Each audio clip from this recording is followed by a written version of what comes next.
بسم اللہ الرحمن الرحیم وَمَن يَقْنُتْ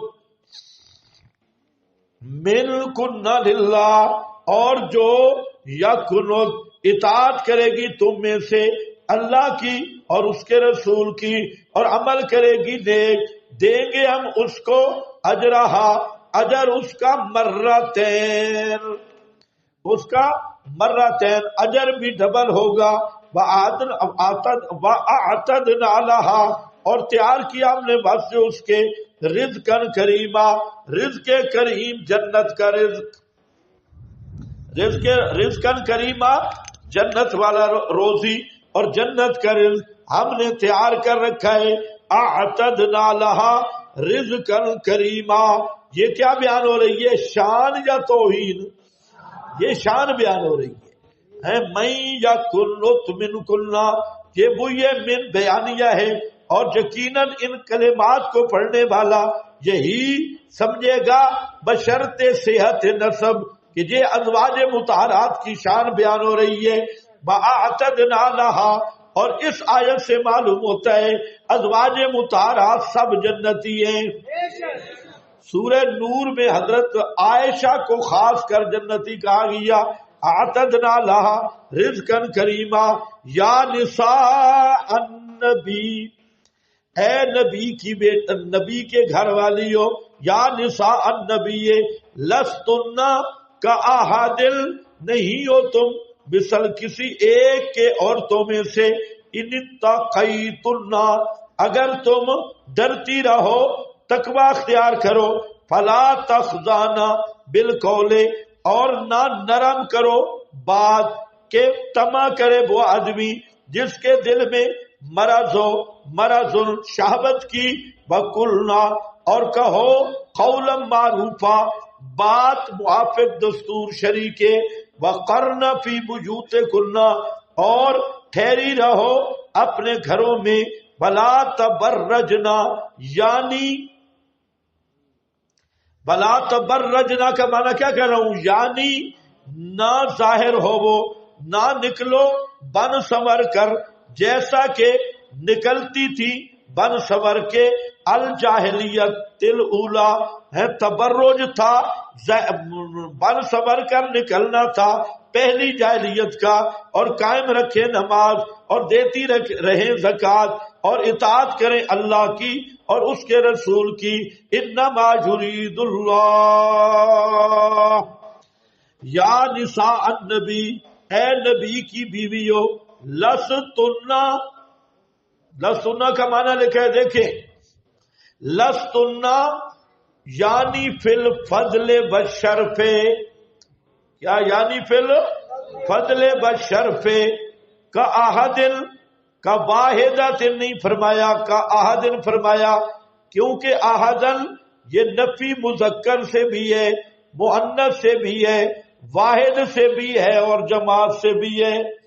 واحدتن نہیں فرمایا، کیا فرمایا؟ احدن عام ہے، چاہے کوئی مذکر ہو یا مؤنث ہو، اور چاہے ایک ہو یا جماعت ہو، تم کسی کی طرح نہیں ہو۔ کس چیز میں کسی کی طرح نہیں ہو؟ فضل اور شرف میں، مقام اور مرتبہ میں، کیونکہ تم نبی کا لباس ہو، نبی تمہارا لباس ہے اور تم نبی کا جوڑو۔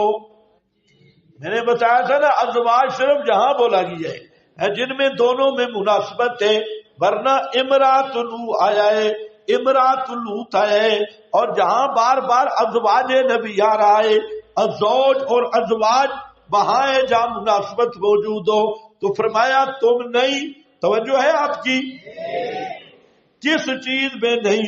پتہ چل گیا ازواج مطہرات کی شان دنیا کی سب عورتوں سے افضل ہے، دنیا کی سب عورتوں سے افضل ہے۔ اس لیے بعض علماء نے جو مکالمہ لکھا ہے نا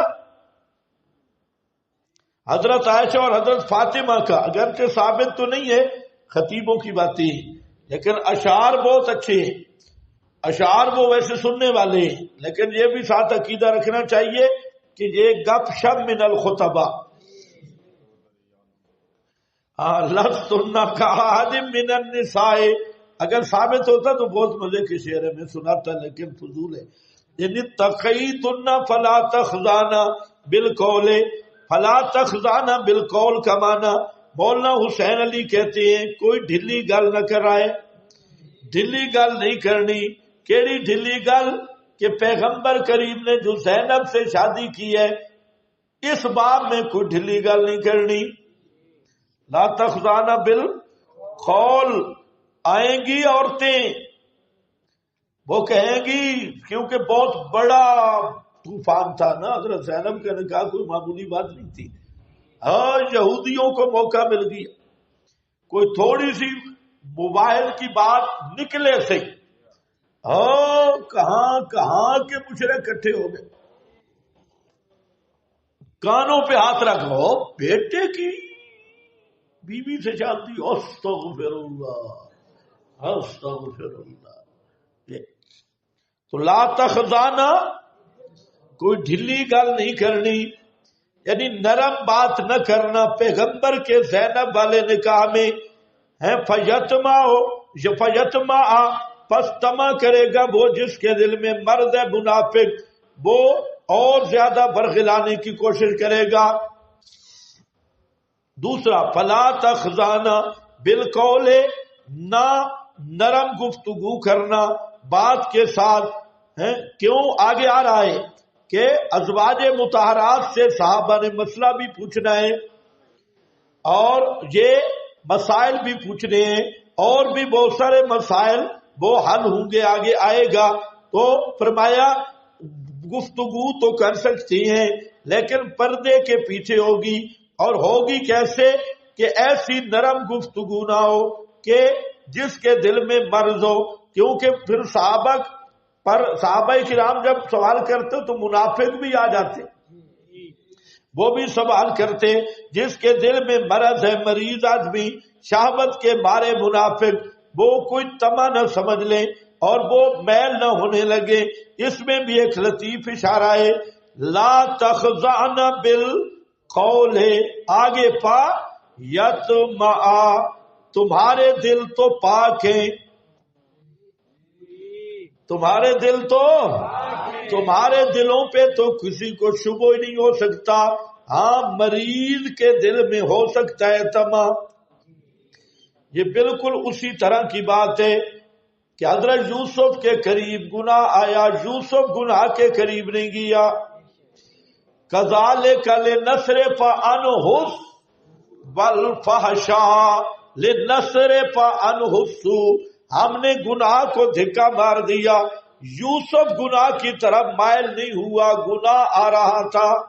یا بالکل وہی مضمون ہے. اگر آپ نے سمجھاؤ ہے کہ تمہارے دل تو ایسے پاک ہیں، ان میں تو غیر کی میل آ سکتی نہیں. اس لیے میں نے کہا ہے کہ زنا اور مبادی زنا کا صدور ازواج مطہرات سے ناممکن ہے، ہو ہی نہیں ہو سکتا. اس لیے اللہ نے بھی فرمایا لا تخضعن، تم نرمی سے گفتگو نہ کرنا.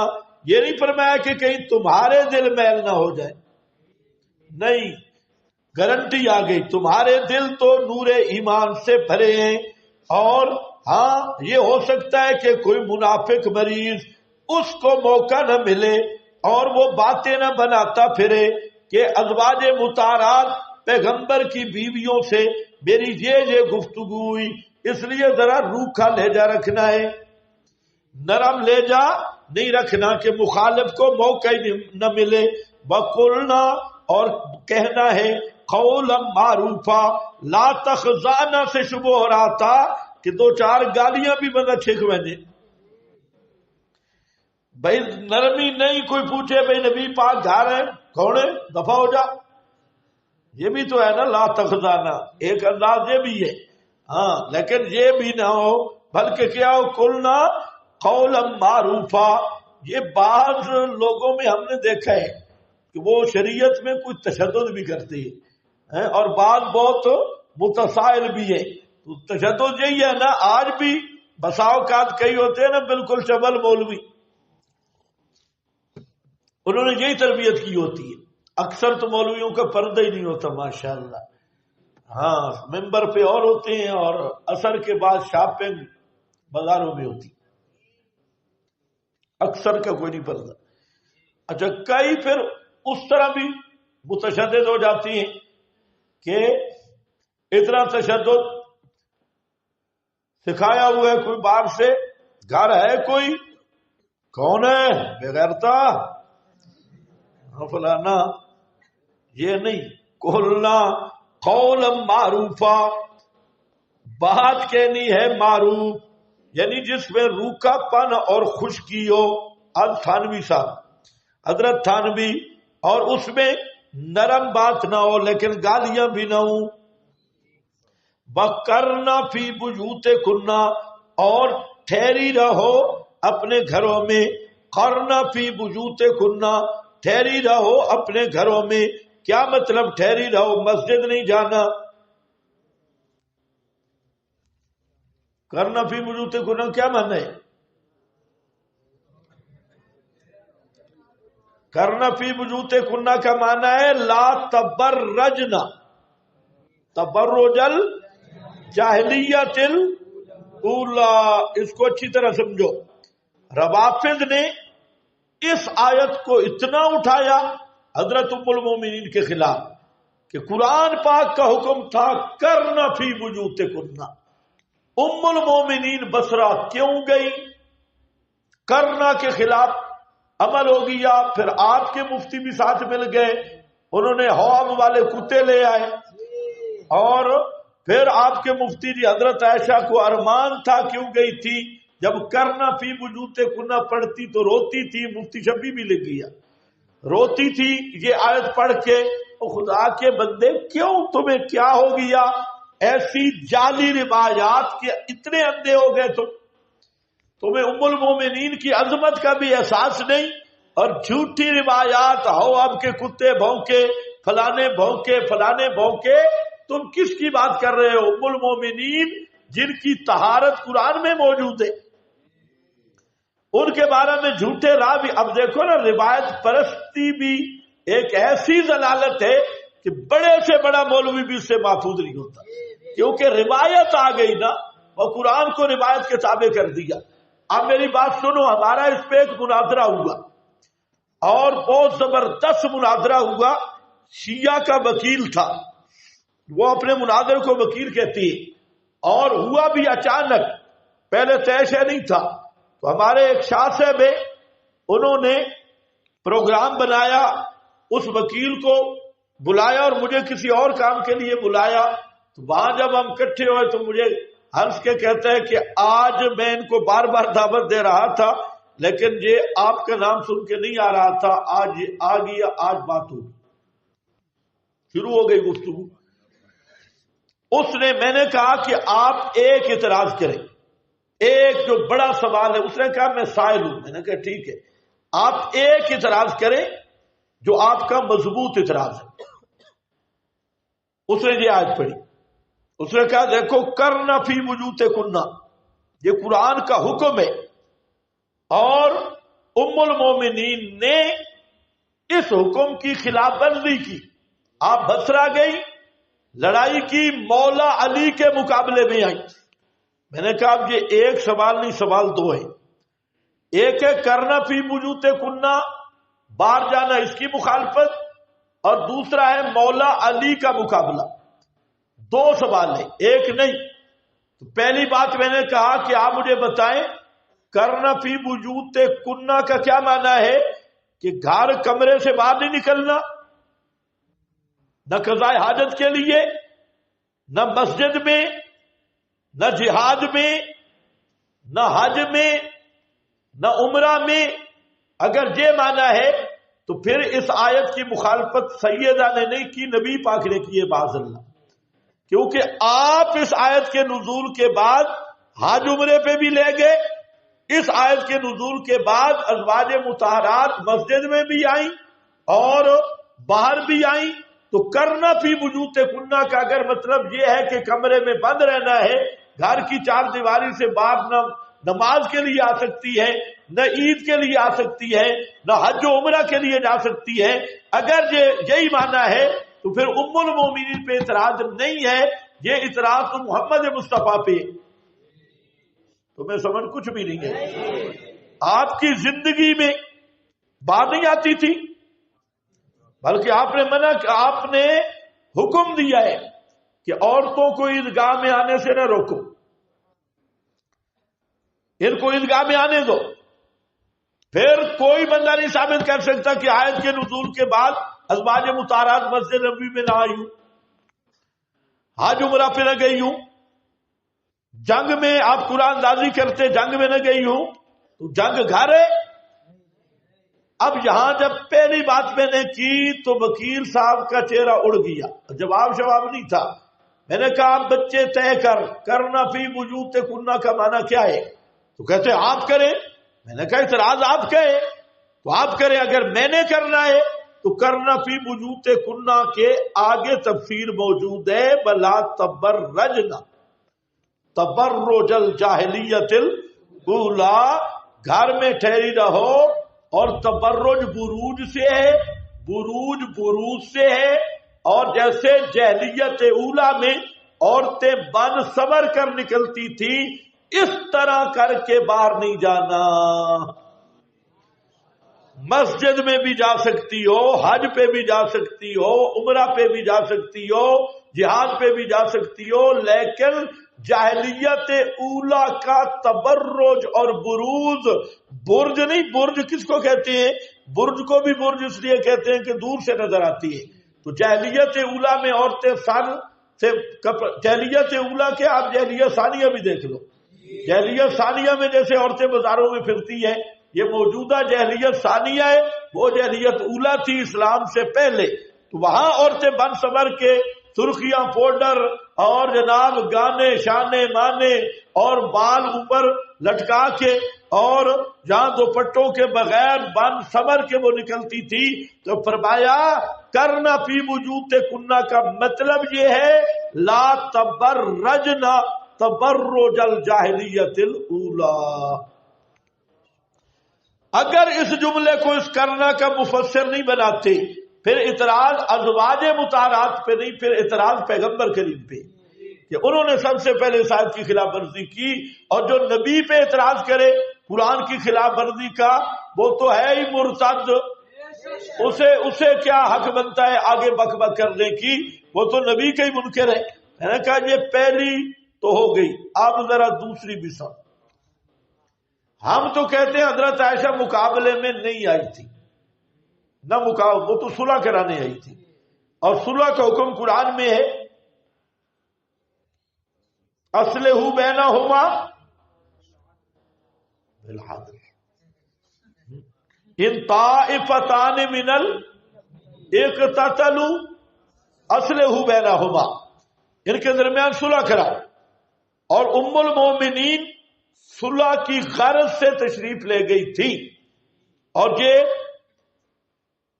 تواتر سے منقول ہے، یعنی جو ماخذ ہیں ان کے لحاظ سے تواتر ہے، جو ماخذ تاریخی ہے ان کے مخالف موافق دونوں کے ماخذ موجود ہیں کہ ام المومنین صلح کی غرض سے تشریف لے گئی تھی، تو اصلحو کا حکم قرآن کا ہے، تو ام المومنین قرآنی حکم کے مطابق گئی تھی یا اس کے خلاف ورزی میں گئی تھی؟ پھر آپ ماں تھی، جب بیٹوں کی لڑائی ہو اور ماں کی دونوں قدر کرتے تھے، حضرت علی بھی اور حضرت معاویہ بھی، تو ام المومنین جب دونوں کی نظر میں ماں تھی تو ماں اگر بیٹوں کی صلح کے لیے جائے تو اس پر کون سا شرعی حکم جاری ہوگا؟ اور پھر اکیلی نہیں گئی، اپنے محرموں کے ساتھ گئی ہے۔ حضرت عبداللہ ابن زبیر بھانجا ہے، اور ساتھ جو دیگر آپ کے قریبی رشتہ دار اور محرم لوگ تھے ان کے ساتھ تشریف لے گئی۔ تو اس میں شرعی عذر اگر کوئی ہے تو وہ لاؤ۔ سنی شیعہ کتب میں سے کوئی حوالہ پیش کرو کہ ام المومنین کا وہاں جانا شرعی نقطہ لحاظ سے غلط ہے، لاؤ اس پہ۔ کہتے ہیں نہیں، مولا علی کی مخالفت کی۔ میں نے کہا مولا علی کی آپ سن لیں، مجھے آپ جواب دیں، مولا علی بیٹا ہے، ام المومنین ماں ہے۔ اگر تیری بات مانوں نا، یہ اعتراض ام المومنین پہ نہیں بنتا۔ مجھے آپ بتا، اللہ فرماتے ہیں لا تقل لہما اف، والدین کو اف نہیں کرنا، تو جو بیٹا ماں کے مقابلے میں تلوار اٹھا کے آئے، تمہیں سمجھ کچھ بھی نہیں ہے۔ لا تقل لہما اف ولا تنہرہما، اپنے ماں باپ کو اف نہیں کہنا، اور بیٹا ماں کے، ہم تو کہتے ہیں مقابلہ تھا ہی نہیں، تم کہتے ہو مقابلہ ہے۔ تو میں نے کہا بچوں دے جواب، یہاں پر بیٹا ماں کے مقابلے میں تلوار اٹھا کے آیا، لا تقل لہما اف کے حکم کا انکار کیا نہیں کیا؟ اب یہاں پھنس گیا، اور ایسا پھنسا آنکھیں پھر گئی، اور بھی لوگ پورا بازار میں تھے۔ تو میں نے کہا اب دے جواب۔ کہتا ہے نہیں، وہ ماں اور ہے، یہ ماں اور ہے، لا تقل لہما اف والی ماں اور ہے۔ اور میں نے کہا، میں نے پھر وہاں کی دیسی سی گالی بھی نہیں کری، دیسی وہ جانی۔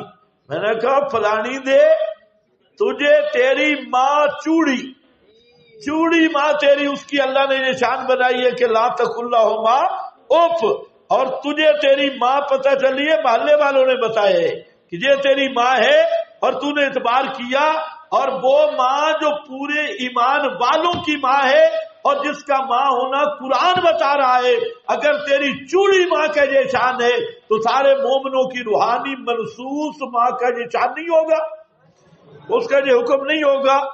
ایسا بھاگا کہ بالکل درمیان سے بھاگی، اٹھ کے بھاگی، کہتے ہیں میں پیشاب کر کے آتا ہوں۔ میں نے کہا نہیں آئے گا، ہاں اب تو آپ پیشاب بھی پتہ نہیں آئے گا یا نہیں آئے گا۔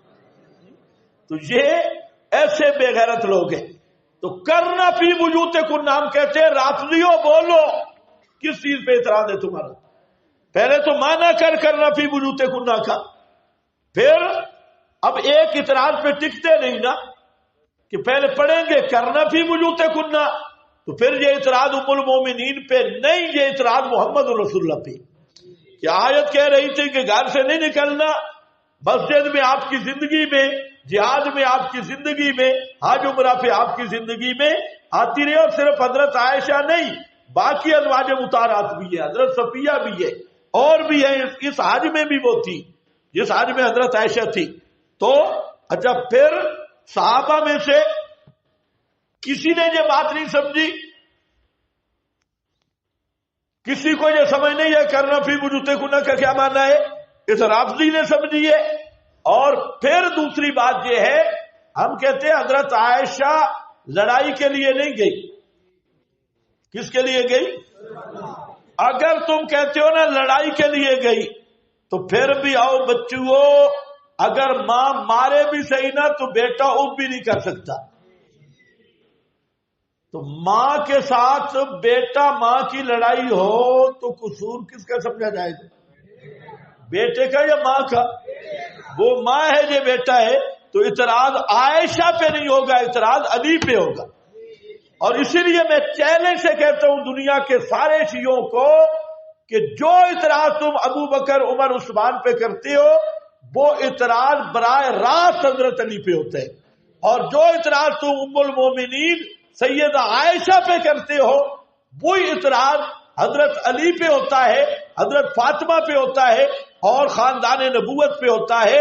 تم نے ٹارگٹ ابو بکر عمر عثمان حضرت عائشہ حفصہ کو بنایا ہے، لیکن ظالموں اصل میں تم یہ پردہ کر کے تم پیغمبر کے پورے گھرانے کے دشمن ہو، اور پیغمبر کے پورے نسب کے دشمن ہو، پیغمبر کے پورے دین اور مشن کے دشمن ہو۔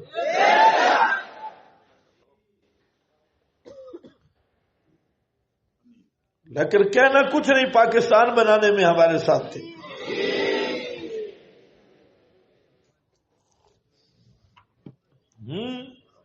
کس قدر بے توفیق ہوئے، پاسبان حرم کس قدر بے توفیق ہوئے پاسبان حرم. یہ وہی مفتی اور وہی فقیہ ہے. ہاں بھائی چلو. قولا معروفا وقرنا فی بیوتکن. بعض لوگوں کا خیال ہے کہ ہم زوری زبری جنت میں لے جائیں. فتویٰ نہیں لگتا پاکستان بنانے میں ہمارے ساتھ. یہ دارالعلوم کراچی کا فتویٰ ہے بھائی, ماشاءاللہ مبارک ہے, کیسے اعتماد ہے. اور مفتی اعظم کا فتویٰ ہے. علت سبحان اللہ. امام ابو حنیفہ بھی حیران ہوں گے اگر پتہ چل گیا کہ ایسی فقہ کی گت پکائی اور علت بنائی. پاکستان بنانے میں ہمارے ساتھ تھے لہذا مسلمان. پہلے میں کہتا کہ حضرت شاید یہ کیوں کہہ رہے ہیں. کہتے ہیں یا ایھا الذین آمنو, پاکستان والے, ان الذین کفروا, ہندوستان والے. یہ معنی نہیں. میں کہتا ہوں یہ معنی کرتا کون ہے؟ شیخ بار بار کہتے ہیں. یہ تو کراچی سے میں پتہ چلا کہ یہ معنی تو موجود ہے ماشاءاللہ. آمنو پاکستانی, کفروا ہندوستانی.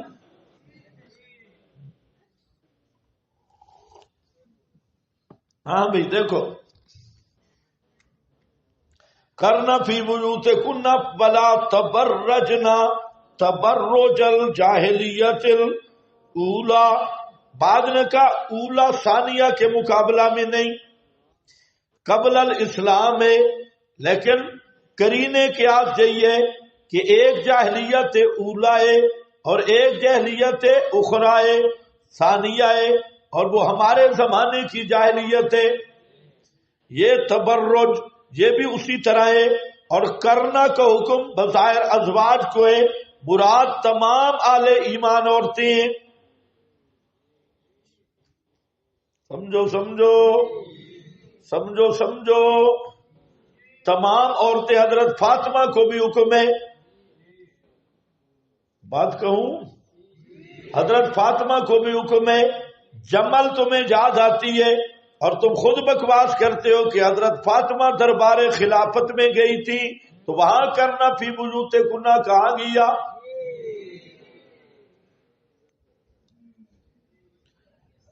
شیعہ ذاکر کا بیان کرتے ہیں 6 گھنٹے کھڑی رہی, خطبہ دیا, بازار میں گئی, فلاں کیا فلاں.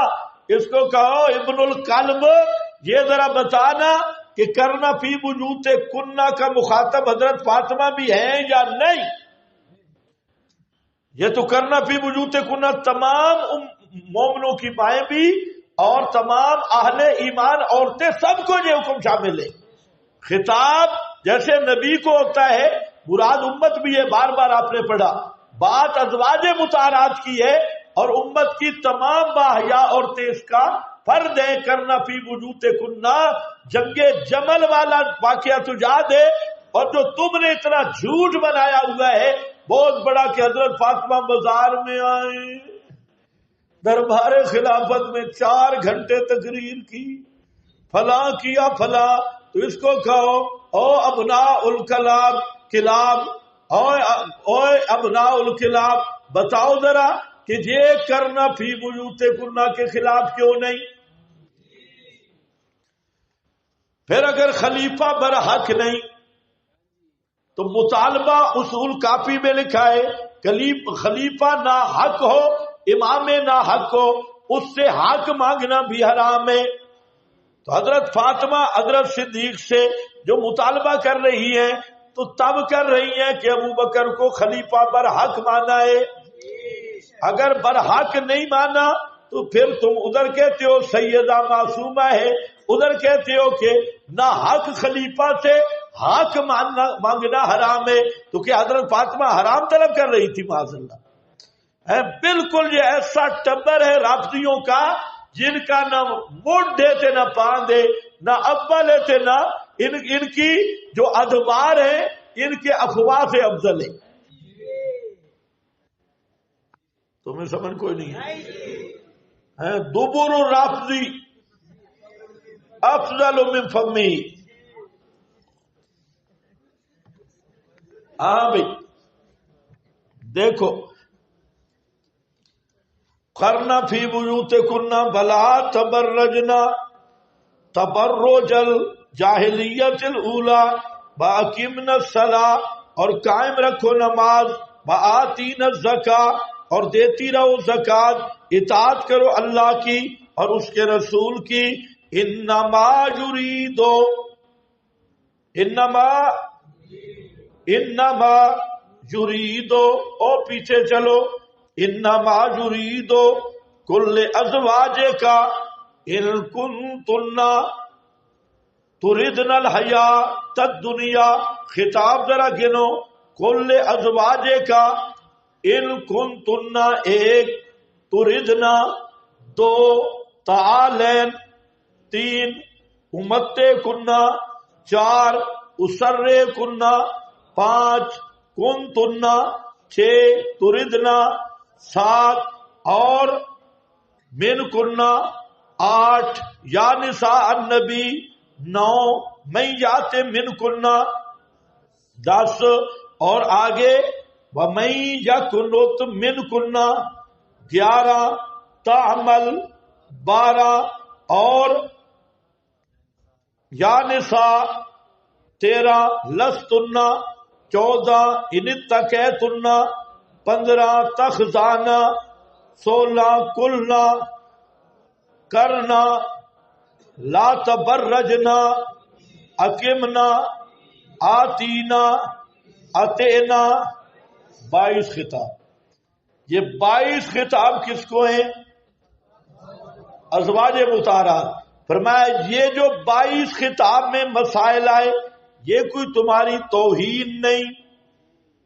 یہ کیوں مسائل احکام دیے 22 خطاب کے؟ میری طرف توجہ ہے، یہ 22 خطاب میں جو احکام دیے یہ تحقیر نہیں، توہین نہیں، تمہاری کوئی انسلٹ نہیں، کچھ بھی نہیں۔ کیا ہے؟ انما یریدو، اللہ کا صرف ارادہ یہ ہے کہ تم سے رجس کو دور کر دے۔ سمجھو سمجھو سمجھو، یہ 22 خطابات اس لیے کیے کہ انما یریدو، اس میں تمہاری توہین نہیں ہے، تحقیر کرنا مقصد نہیں۔ اللہ کا ارادہ یہ ہے تم نبی کی گھر والی ہو تو اللہ دور کر دے تم سے الرجسا، معصیت اور نافرمانی کی آلودگی کو۔ اہل البیت، یا اہل البیت، اے میرے نبی کی گھر والیو، یا اہل البیت، اے میرے نبی کے گھر والیو، وَيُطَهِّرَكُمْ تَطْهِيرًا، اور پاک کر دے تمہیں عقیدتاً، علماً، عملاً، تطہیرا، ایسی تطہیر جس کی کائنات میں مثال ہی نہ ہو۔ تطہیراً، اس طرح پاک کر دے، اچھی طرح پاک کر دے، اور باقی پھر مثال بھی نہیں۔ یطہرکم تطہیرا، اگر آپ سمجھ گئے تو مسئلہ حل ہو گیا۔ انما یریدو، یہ 22 خطابات میں جو احکام ہے یہ تمہاری تاکید یا تذلیل پہ مقصد نہیں ہے، بلکہ اللہ کا مقصد یہ 22 خطابات کر کے یہ مقصد ہے کہ اللہ ہمیشہ کے لیے رجس کو تم سے دور کر دے اور تمہیں پاک صاف ستھرا کر دے۔ وَذْكُرْنَا، اس کا ذریعہ یہ ہوگا، یہ تطہیر اور تقویٰ حاصل کیسے ہوگا؟ قرآن بھی پڑھو، پیغمبر کا اسوہ بھی پڑھو۔ یزکیہم ویعلمہم، یہ ہے یطہرکم تطہیرا،